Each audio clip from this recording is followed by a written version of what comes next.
Hi there, welcome to another Practice IELTS Speaking Test. My name is Lara Ryan. I've been an IELTS examiner, I've been an IELTS teacher at the British Council, and I have over a decade of experience. Today we have Farzana, and she is from Bangladesh, moving to Germany to study a master's program. And what I want you to do is I want you to determine what scores do you think Farzana will get in fluency, vocab, grammar, and pronunciation. And then you can compare the scores you thought she would get with the scores that I give her after the Practice IELTS Speaking Test. Part 1. Now I'm going to ask you some questions about your studies. Where do you study?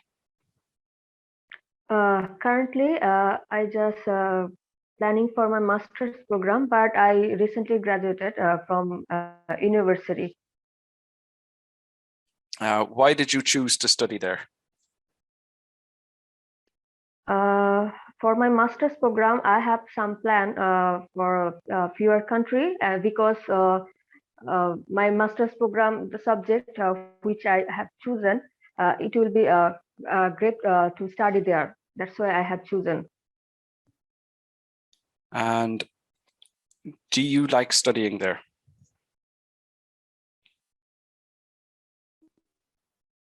Yeah, definitely I like to study there because I have found my program will be much more helpful if I can continue and finish my study from my selected place. What is the most interesting thing about where you study? As far I mentioned my earlier answer, like currently I'm just planning for my master's, but I'm so much excited for my upcoming days when I'll start my program. But right now I'm not doing studies. I'm just preparing for my IELTS right now. Thank you. Now I'm going to ask you some questions about maps. How often do you use a map? To be honest, most of the time I don't need to use maps because I'm leaving my city, so there I can easily move without map. But if I go any kind of further place, during that time I like to use the Google Map. Do you find it easy or difficult to read a map? I have never used in paper-based map. In that case, I found from that internet blog it is quite difficult. But the Google Map I found it's really easy, and anytime anyone can use for any kind of new location. Do you prefer paper or digital maps? Definitely, I prefer digital map because it's really easy and no need to sometimes download also any kind of app. So during emergency, we can easily use and access that map. Have you ever got lost while using a map? As far I remember, once a time I have lost it. It was earlier 2 years back. So during that time, the map direction was not accurate to the real destination. So in that time, I really faced difficulties with that map. Now I'm going to ask you some questions about concentration. Do you find it difficult to concentrate for a long time? Yeah, definitely. I have faced these issues for a long time, especially during studies or any kind of interviews. I face a concentration problem. Like middle of the test, I just lost it, and I have to rethink from the beginning. What do you do to help you concentrate? Normally, I try to do some yoga and meditation to make myself more nervousness or just to be naturally to be cool. So I found it's a really helpful method for myself, like which I applied earlier. What time of day can you concentrate most easily? I found like the evening time, like after the lunch and especially like after 3:30 or 4 p.m. At my place, I found this is the suitable time for me, and I feel relaxed to do some mental exercise or just some quantity time with myself. Can you concentrate in noisy environments?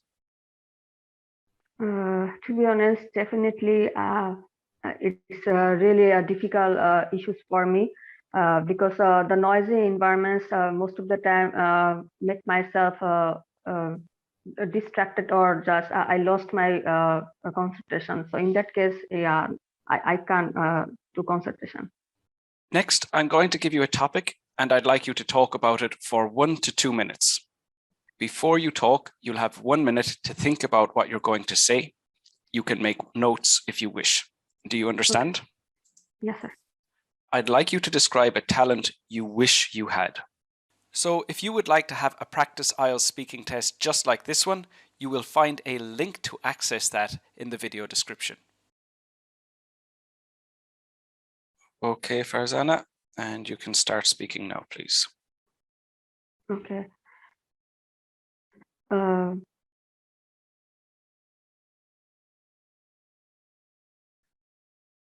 the most important talent which I was planning to gain for a long time. It was the cooking skill because I am not a cooking person. So most of the time I have to depend for my mother to cook something or or maybe homemade or maybe the online order like uh, which I purchase during the necessary. But uh, as I have mentioned my earlier answer, like I'm planning to study for my master's program outside of my country. So during that time, I was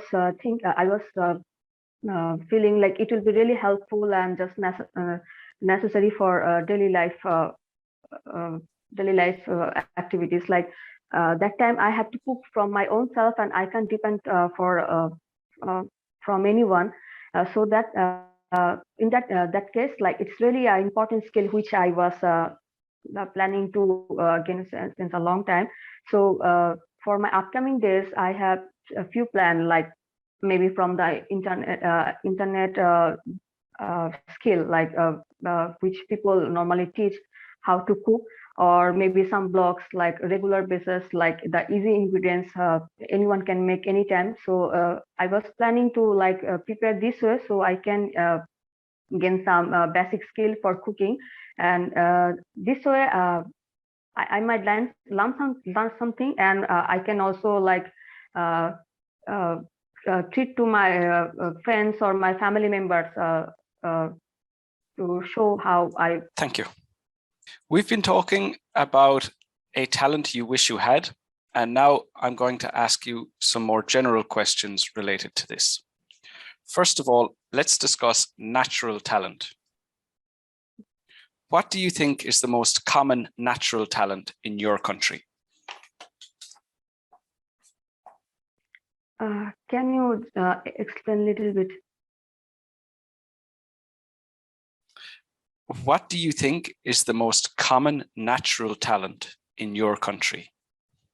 According to my country, I found like uh, the basic skill, like for livelihood, as like the cooking skill is the mandatory skill, which people after like maybe 12 or 15 years in my country, they just naturally gain that from their mother or the family. And other skill is the I think the management skill, like especially for the boys, they need to look after their family. So during that time, they without any kind of uh, training or any kind of development, they know how to do like their family business, or maybe some household work, like some farming and some factory business.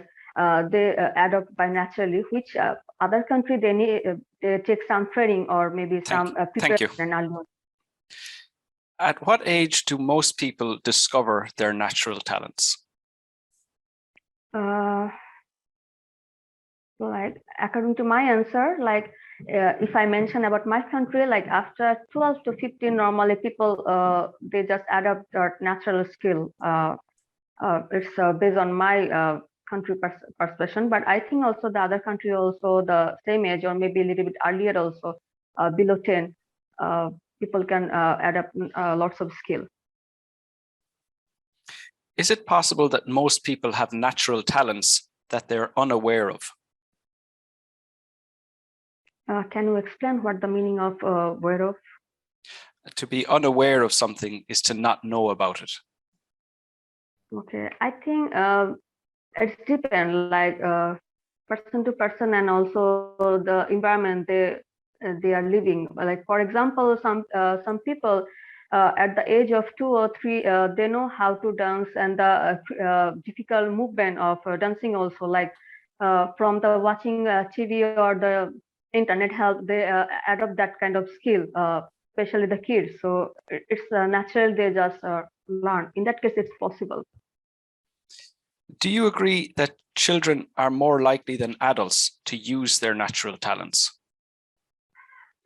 I think, in my opinion, like the children, they adapt like more than the adults because they try to copy from the adults most of the time. And nowadays, lots of sources available, like to adapt that kind of talents. For example, like media and the internet, and also their surrounding environment. So in that case, they adapt more compared to the adult. And what natural talents are not helpful in people's day-to-day lives? Can you just explain a little bit? What natural talents are not helpful in people's day-to-day lives?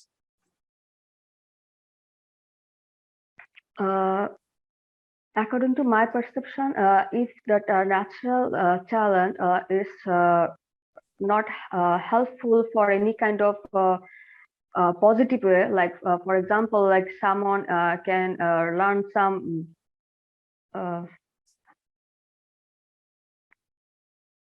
I'm sorry, I'm just not good enough for this question. And now let's talk about artistic talent. Do you think artistic talents are useful? Yeah, definitely. I think artistic talent is useful because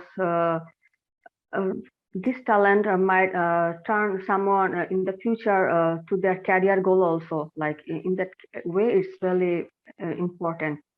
And they can bring or just increase their creativity also by showing or just practicing this talent. And is it a good idea for artistic people to pursue a career in this field? I think so. Like based on my perception, I found like lots of people in the outside of my country or maybe the overseas, it's so popular and they are doing great in their career also. Like for example, like the painting, maybe in the fine arts sector. So it's as a career, it's so popular and people they can show their creativity and sometimes they Okay, can reach. thank you very much. That is the end of the IELTS speaking test. Yeah, you're most welcome, sir. Okay, so I could tell as the test went along, you got more and more like nervous and stressed. You seemed quite relaxed in part one.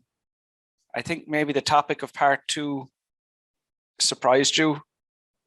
Are you? No, sir, like I'm facing these issues for the long time. Like sometimes when I'm nervous, maybe you are asking me something, the question is naturally not coming to me, like the exact meaning, like the relevant answer. Like sometimes I may be distract or maybe I'm just mix lots of content together. So this is the common problem. But I mean, in part two, the question was a talent, and you thought the talent was cooking, and that was fine. But it just felt like, because in part one, your fluency was much stronger. You seemed more comfortable. You were developing your answers. It was all coherent. And then as soon as part two started, your fluency, you know, it went way down. It was actually 15 seconds before you even started to speak in the part 2. Because I was thinking, sir, I was thinking, sir, telling some 2 or 3 topic in my mind was coming, and instantly I just picked the cooking. And when I started, I was feeling maybe it's not that important to discuss, and that's why I was not sure enough. Well, that's always going to be, you know, the first thing you're going to do in part 2 is, you know, read the prompt, read the cue card carefully, make sure that you understand what you're being asked. And the second thing is to choose one idea that you're going to use. So, I mean, even like there's no point considering what you will say for each of the prompts if you haven't already decided that one thing you're going to discuss. So that has to be like in that order. Analyze the question, then decide exactly what idea you're going to discuss. And it generally doesn't matter which one you choose, but choose the one that's easiest for you. So cooking was fine, but that whole process of, you know, second guessing yourself and wondering if you chose the wrong one, I mean, it resulted in you saying very little for the first 15 seconds. And even it was like about the first, let's say like 75 seconds, you didn't really say that much. You said that your mother's good at cooking. You buy food instead of cooking whenever you need to. But when you go to study, you will need to learn how to cook, or you'll need to be able to cook for when you're studying. So it took you 1.25 minutes to say those 3 things. And it's all because you were just caught up in your head wondering if that was the right thing to talk about or not. So cooking was fine, but you just needed to commit to that idea once you needed to start speaking. And maybe I'm wrong, and tell me if I'm wrong, because, you know, the advice I give you will be different if I am wrong. But the impression I got was you just got a bit stressed from the experience of part 2, and that stress stayed with you in part 3. And your fluency never really recovered from that. In part 3, you had more hesitations, more pauses. And it's really a small thing in that you just need to say, okay, I'm talking about cooking, and commit to that. Because you have the fluency. I had you pegged for like a band 7 in fluency throughout part 1. Then in part 2, that came down, and I thought maybe you would recover in part 3. But you didn't. There's just still lots of hesitations, lots of pauses, second guessing yourself, repeating yourself. So fluency is a band 6 for this test.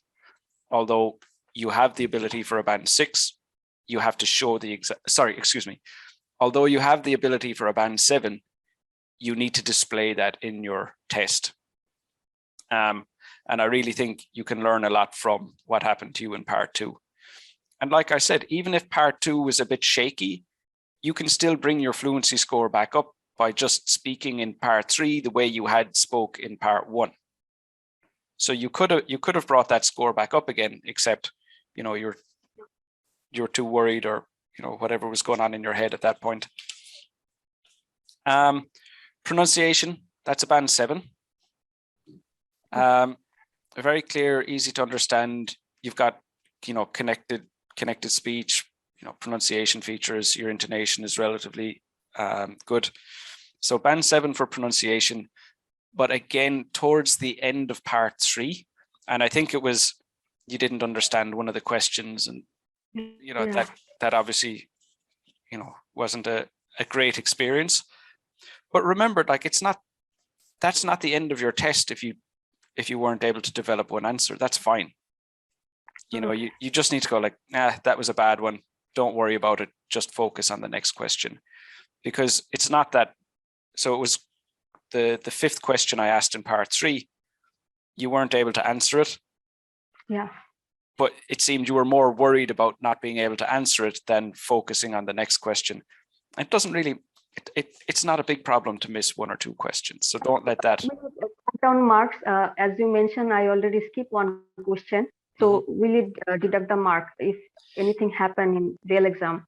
It's not necessarily that your marks will come down for missing a question. If it happens a lot, it's obviously a bad thing. But if it happens once or twice, it's not something that you need to worry about. You just need to focus on the next question. But what you're doing,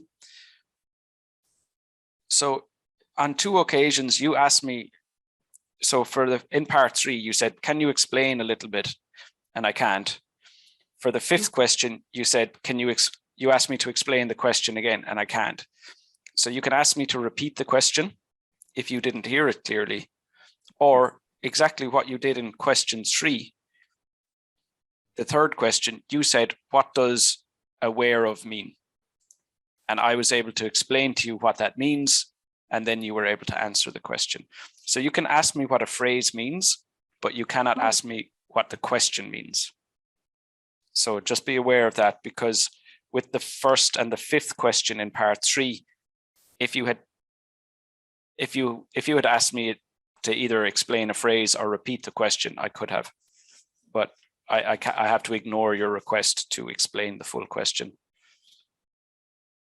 But yeah, so with pronunciation, towards the end, I think you started to speak a little bit faster than normal, and it wasn't as clear at the end as it was throughout the rest of the test, but band 7 for that.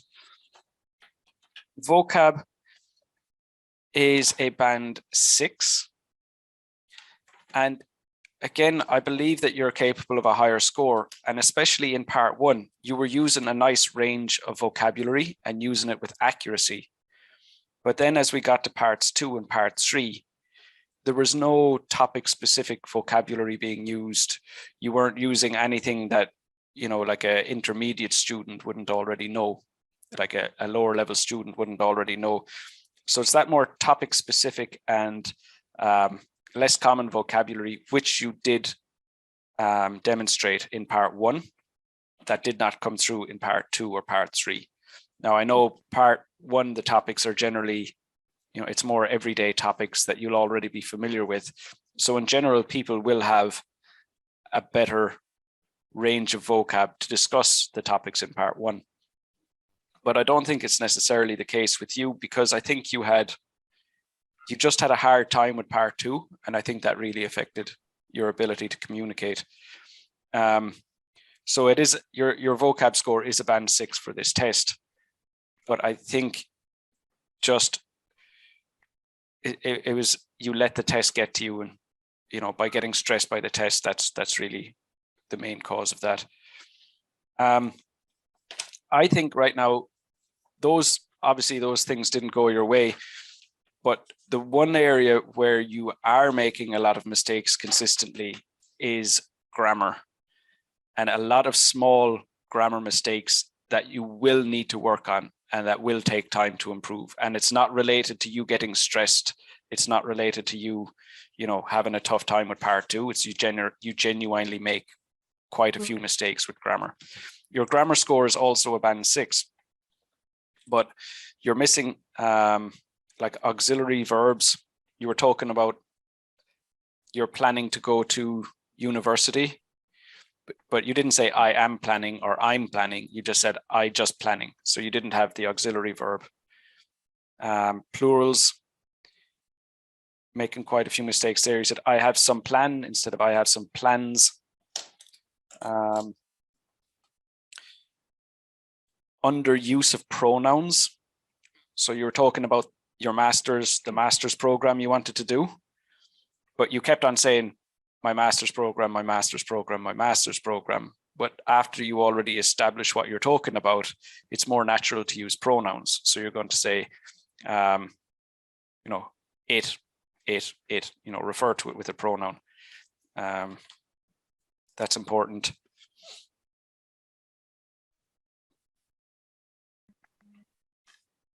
I don't need to use map. I don't need to use a map. So article mistake.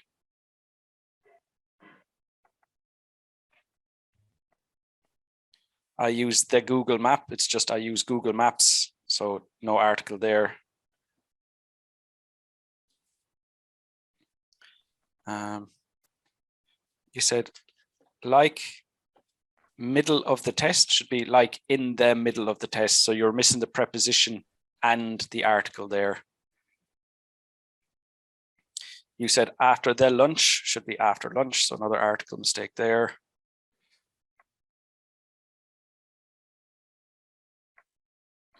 The noisy environment make me distracted should be the noisy environment makes me distracted. So that's subject verb agreement.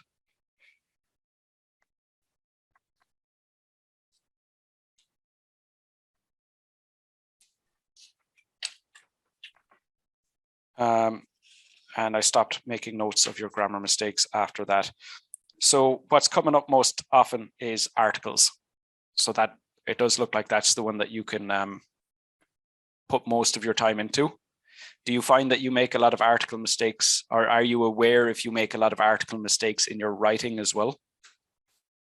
Yeah, sir, the same issues I was facing. So right now I just try to focus a little bit for the writing also. Yeah, well, yes, sorry, sir. go ahead. As you just point out the mistakes, the same issues also I just repeated for the writing. So I'm just trying to little bit figure out. Yeah, so make sure you get it right in writing first, because you have more time to consider what you're doing. And then once you can do it correctly in writing, it will be easier to introduce it into your speaking. But yeah, articles, and as well, because articles and plurals go hand in hand in a lot of cases, I would say work on articles and plurals. And that will help with your grammar score more than trying to do lots of different things at the same time. So of all the things, I think your nervousness has brought down your score in a few areas, but the thing that you need to focus on improving the most is your grammar, and just focusing on that would be best for you. Besides that, do you have any questions for me?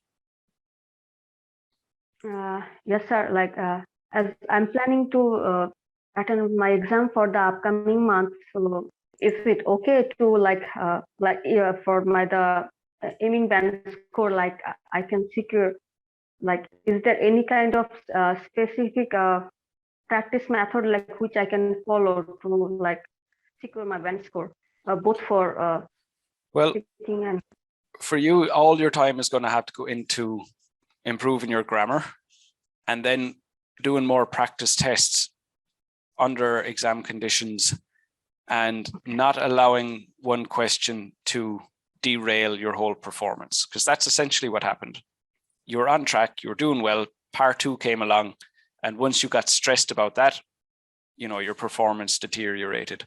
So you're going to have to put yourself in that situation, recreate the exam conditions and do that over and over again, so that it becomes more natural. And when you do get a question that you're not as familiar with, that it doesn't stress you out, and you just know how to deal with it, and you know how to move forward without having that happen to you.